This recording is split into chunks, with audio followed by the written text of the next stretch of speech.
Shalamu, Shalama, Shalom, Salam, Salam.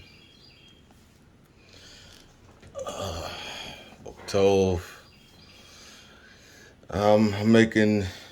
This is an introductory video I'm making to give a background of how I acquired biblical Hebrew, because I'm going to be making at least 3, maybe 4 other videos addressing some misinformation that I've seen taking hold in the HI and Hebrew roots communities.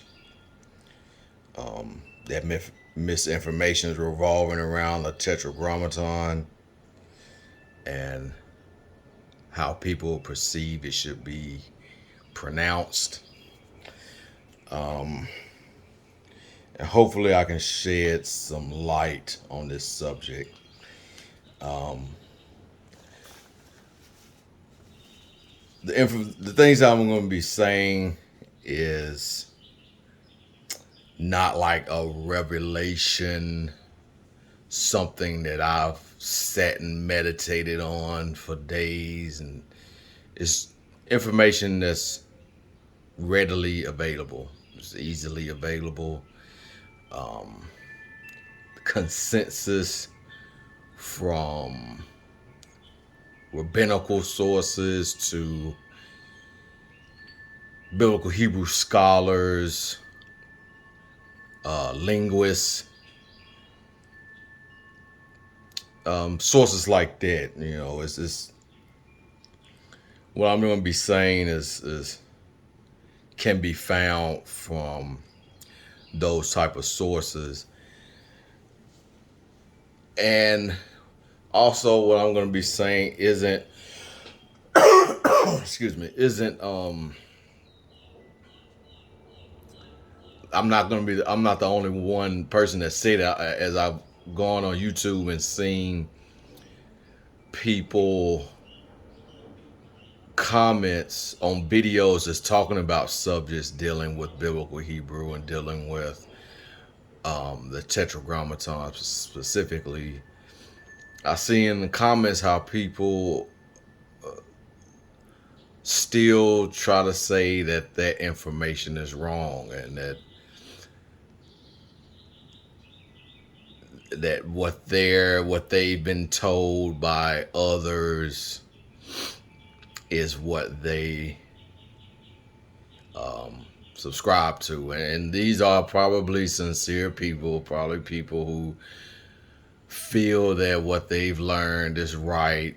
You know, a lot of it may come from pride. They don't want to feel wrong or feel like they've been wasted their time and invested in what they've watched or learned, or the teachers that they've learned from. But it's just flat out wrong. Those people that I've interacted with, the people that I've read comments, there's especially scholarly consensus. And for people who, a lot of times when I see these people, I may ask them in a comment section, when I say I see them, do you know biblical Hebrew? And they give a long-winded answer, pretty much saying they don't know Hebrew. So you can't really talk about a subject if you don't know it. And this is just an introductory about my background, how I learned biblical Hebrew. So to start off, I'm going to say, like a lot of people in the HI community, we started off by learning from camp videos. Came across those, and it got me into reading the English translations more. And as you do that, thank goodness I'm not with with those camps anymore. When I say with, just like watching them, subscribing to their theologies, ideologies. Thank goodness, Todaya that he got me away from that. But they did introduce me into the HI identity. So as we learned, we read translations. We thought that after a while the natural step was to further our studies was to learn Hebrew, to learn the language in which these translations came from. I tried to learn it on my own from what was it? I got a Webster's Hebrew English Dictionary and English to Hebrew Dictionary. Then we got another source. What is it called? A Strong's Concordance and a Xanderthal Biblical Dictionary. Those were that was like the camp's starter kit for learning Hebrew, and it's like you gotta get Strong's edition. Or they will always talk about the Strong's edition. So a Strong's Concordance. So we got that, which I really didn't know how to use it. My brother had to show me how to. And let me make a quick segue since I brought up a Strong Concordance. A Strong Concordance is a very, very basic way of understanding biblical Hebrew and understanding the biblical and the Hebraic language. To put it simply, it only shows when you look up a Hebrew verb in a Strong Concordance, it's only going to give you the simple active form of the verb. And it's usually two comments, two A-class vowels. A-class vowels under the first root radical and an A-class thing vowel. Or it can be a normally it's a pathak thing vowel under the second root radical. But when you go into the actual text, that form may not be used. So the only thing that a Strong Concordance is giving you is really showing you the root. And later on, when I talk about a group that I met on Facebook, they actually they got to a level where they burnt their concordances, Strong Concordances, on Facebook Live to show that a Strong Concordance is a very weak tool to learning biblical Hebrew. So if you ever encounter anybody that talks and harps about Strong Concordance, one, they're either very young in their Hebraic learning, or they haven't furthered their Hebraic understanding if they're still using a Strong Concordance. Now, to get back to what I was saying, I was trying to learn biblical Hebrew on my own. It was pretty arduous. It was pretty hard for me. A lot of times I just didn't even try. But I did go.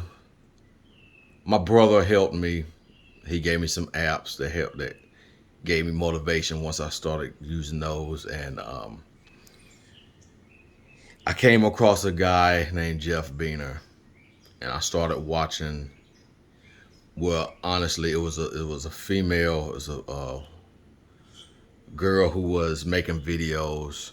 a Hebrew girl, and she referenced him a lot. So I started watching his videos. He was kind of the guy that put forth the pictographic Hebrew ideology.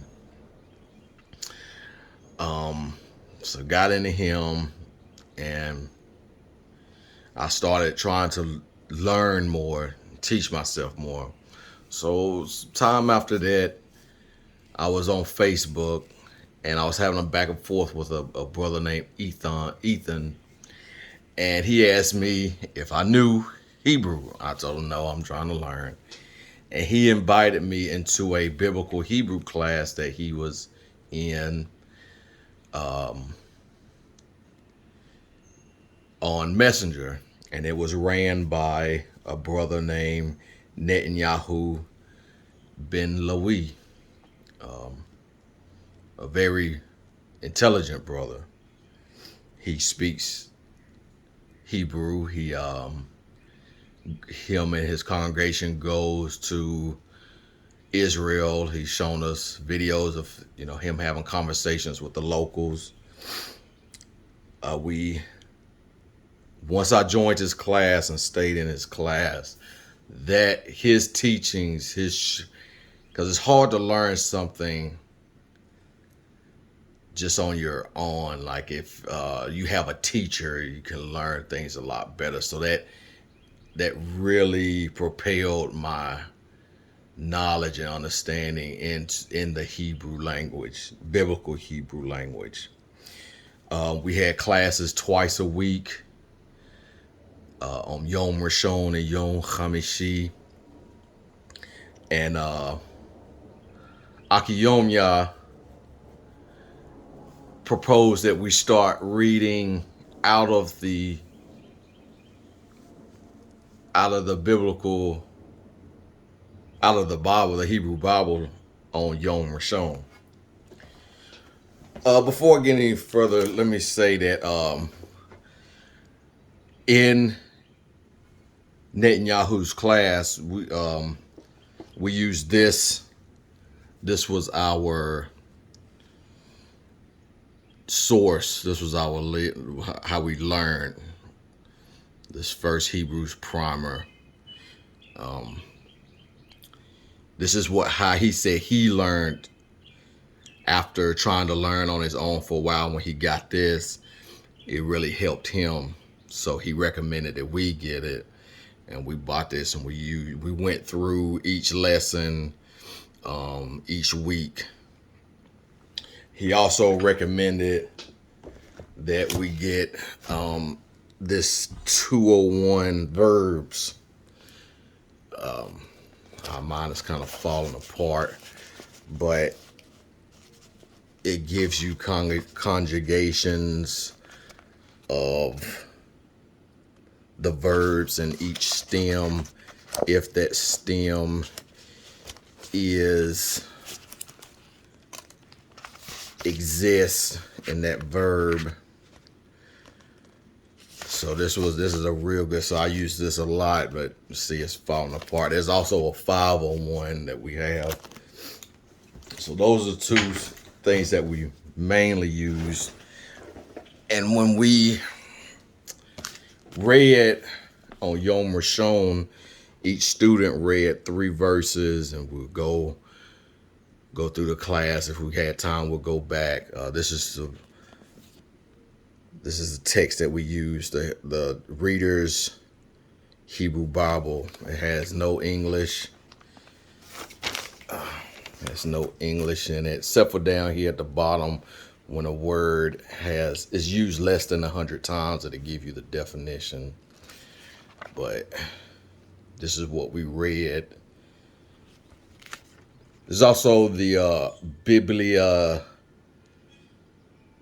What is it called? Biblia Hebraica Studentia. That's like probably the best known Hebrew Bible that's pointed. So in his class, we really took off. our learning. But to be honest, this primer is limited in its information that it gives. So on certain questions that I had, and I like to say even teaching, Netanyahu taught us so well that I started teaching a few people, the things that I knew. And I remember it was one question a brother asked me, and I kind of had to fumble around to answer him. And I didn't like doing that, so I went searching for an answer. I was searching on Google and YouTube, but I came across a certain group on Facebook called, they call themselves Paradigm, and their teacher named Mitziel, he's an academic, and he stressed biblical Hebrew literacy to those who identify as Hebrew, or those who just want to learn it. Even those that are, typical Christians, like, don't rely on the English, search through the Hebrew, learn the language. And he stressed learning anything by academic and scholarly sources, from learning, especially a language, from just guys. Now, earlier I talked about Jeff Beener, who pushed pictographic Hebrew. He's no scholar, he's no linguist, he was just a guy. And in some people's view, a lot of people's view, was trying to just have a get-rich-quick scheme. So he pushed this ideology, which he might have believed himself, but it's not attested, and it was debunked by at least 2 scholars that I know of.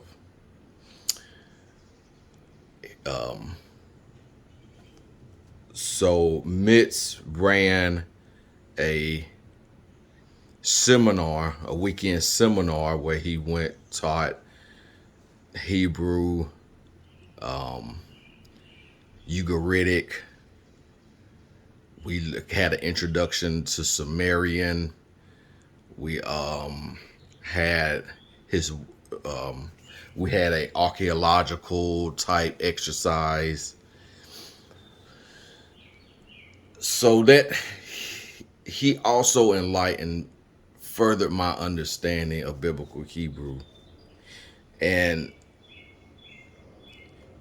really emphasized, if you're going to learn something, learn it academically, or learn it from scholars, from teachers, not just from some random people. And I know right now I'm just a random person, but I'm going to show you the things that I've used to learn biblical Hebrew from. Now, as I was saying, when I was teaching that brother and he asked me a question, I think about syllabification, or syllable division. I didn't like the answer, so I was searching for a better way, a better understanding, and I came across on YouTube a seminary professor named Charles, and I hope I'm pronouncing his last name right, Grebe, Grebe. He has an MA in theological studies in the Old Testament.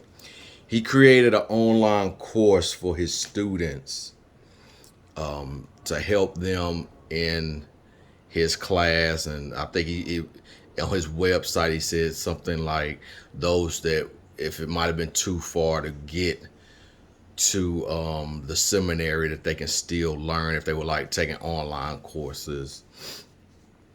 So he he uses this book, Introducing Biblical Hebrew by Alan P. Ross. Alan P. Ross is a Cambridge scholar. This is his textbook. And when I found Charles Grebe videos, he's got like 264, I think, that goes through this whole book, or textbook. That how Netanyahu prepared me and how Mitch prepared me, this took me even further. This took me so far that I started teaching in Netanyahu's class. Oh, by the way, the name of his class was Kitta Ibrit, which means Hebrew class. So when times that Netanyahu would have to cancel, I would teach the class, and I would use the material from this book. One thing I forgot to mention is Mitzel. He instead of using the Strong's edition, he gave us these Brown Driver Briggs, the BDB. It's a lexicon. If you're a Hebrew student, beginner, ditch the concordances and get a lexicon. Lexicons are so far advanced than a concordance could ever be.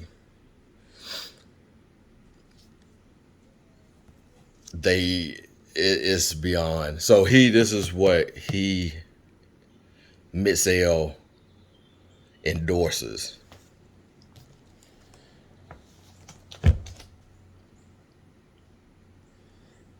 Getting back to Charles Grebe, in his videos, he mentioned, well, let me talk about this. This is a even more advanced lexicon. Some people call it the Hollow, the Hebrew Aramaic lexicon of the Old Testament. So it actually comes in two books. I only brought this one with me, but it's more advanced than the BDB, and the BDB is kind of like the standard, been the standard for a while.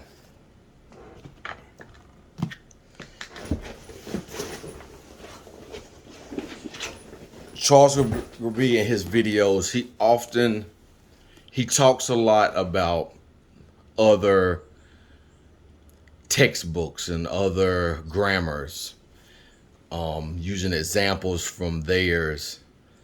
And he would talk about C.L. Sayal. I looked him up, and it was always like the renowned Hebrew scholar C.L. Sayal. So I bought his grammar, a grammar for biblical Hebrew, to read, to learn from, along with Alan P. Ross's Introduction to Biblical Hebrew. He also talked about Walt Key O'Connor, the Introduction of Biblical Hebrew Syntax. Let's see how thick this one is. This is like an advanced. This is advanced. I honestly struggle with this one. It has a lot of good reading material at the beginning, but just to be totally transparent, I kind of struggle with this one. But you have to learn. That's where, going back to Mitzel, if you're going to learn biblical Hebrew, learn it from scholars. Learn it from people who are, put it simply, getting paid to learn a language and getting paid to teach people to learn a language. And they have their hands on new material, on new findings, on new texts that have to happen to be found from excavations. So it's always best to learn from them.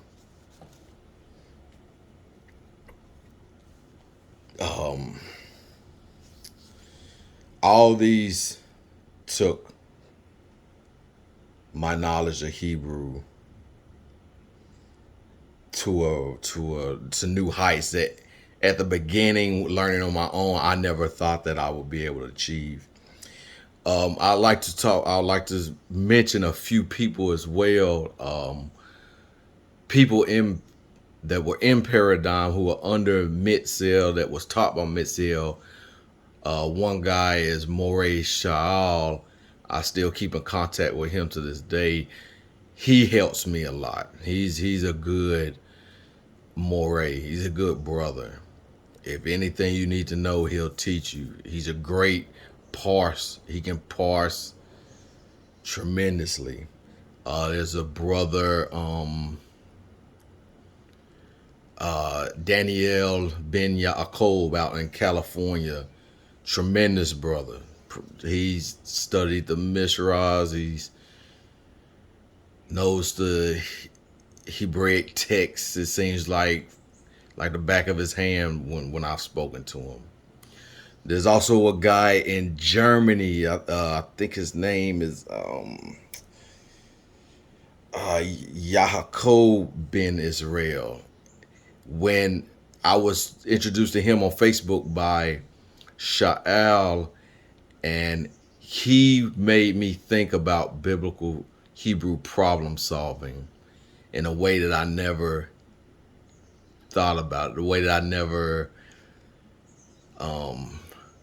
might have thought about it on my own, especially when it comes to accents and syllable division and what those from the Masoretic text, what those are saying as far as syntax, grammatically. So I don't want to leave those three brothers out, because those three brothers have really helped me. To get a little bit into right now, Akitiom Yomya, he's been pushing us to dive into biblical Hebrew scholarship from top scholars and top academics from your Ivy League schools and from your top academic schools around the country, from their videos that they put out for free. There's whole semesters that are just out there for free. One is the Yale professor Christine Hayes, another Yale professor, Robert Wilson.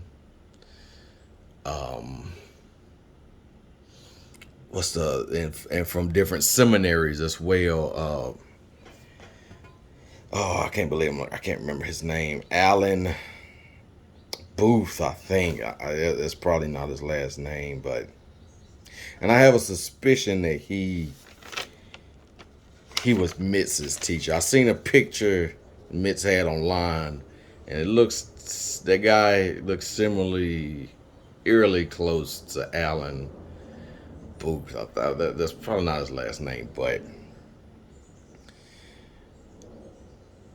And as far and Robert Wilson, he does biblical interpretation, how to interpret the Bible from the Hebraic text. Christina Hayes, she goes through they both go through the development of scholarship concerning biblical Hebrew, why it started, what is some of its theories, conclusions, and she actually, both them, Hayes and Wilson, go through each book and talk about each book in the Tanakh. So just to wrap this up, it's been a little bit too long. I didn't want to make this that long, but the next 3 videos that I'm going to make is going to be concerning the Tetragrammaton and these false ideals, pronunciation, vocalizations that people are coming up with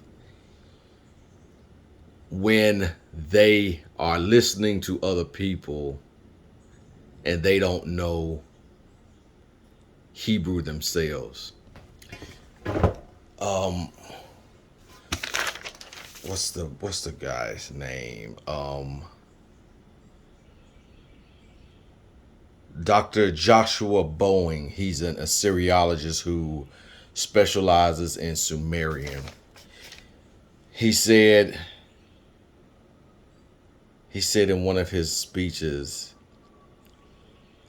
a first-year student of Hebrew can listen or see someone online talking about Hebrew and will know if they're telling the truth or not. Will know if they have biblical Hebrew knowledge or not. And that's a lot of things that we do on Facebook, YouTube, these different platforms, maybe even in real life. People that was talking about Hebrew, you can tell if you study Hebrew, you can tell if someone knows what they're talking about or not. You can tell if their level of progression in studying the language or not. You can tell if they're just flat out lying. So these corrections aren't coming from a place of, degrading or degrading someone. It's just I've took the time to learn the materials